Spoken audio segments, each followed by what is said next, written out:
بسم الله والحمد لله والصلاة والسلام على رسول الله. تعالوا النهاردة نستغل مع بعض علب الحليب اللي كلنا بنرميها، نطلع منها بفكرة تحفة وعملية جدا.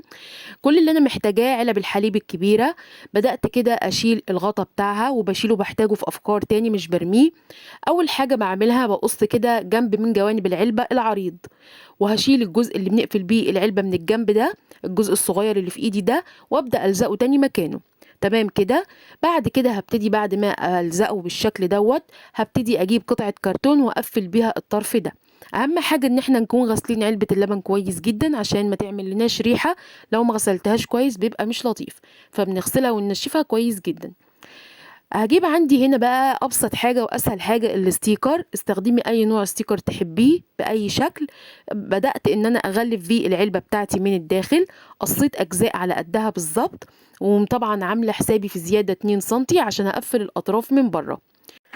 وجبت معايا كمان الغطا او الجزء اللي انا قصيته، قصيت منه جزء صغير جدا، وهبدا ان انا اغلفه واركبه من الداخل، يقوي لي العلبه بتاعتي ويخليها لي متينه اكتر. خلصت كده هجيب بقى عندي ستيكر لونه فضي، او لو عندك مشمع حتى لونه فضي، مش لازم يعني، او مش شرط ستيكر يعني. لو عندك اي مشمع شكله حلو تقدري تستخدميه في الفكرة ده لو انت حابة تعملي نفس الالوان يعني.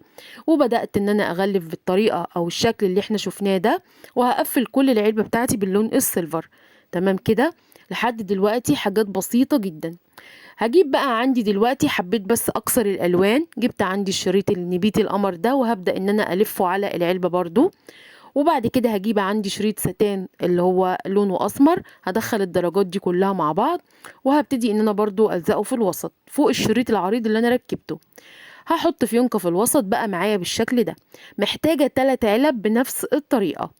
هجيب عندي اعواد، دي الاعواد دي كانت بتاعه كوستر قديم عندي، خدته وبدات افك منه الاعواد دي.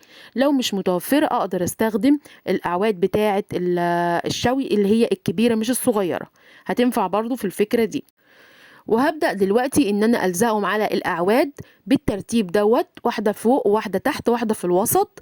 تمام، مش محتاجة ان انا اقيس بمسطرة بشكل كده عشوائي وانا بلزقها، بقدر كده بالتقدير.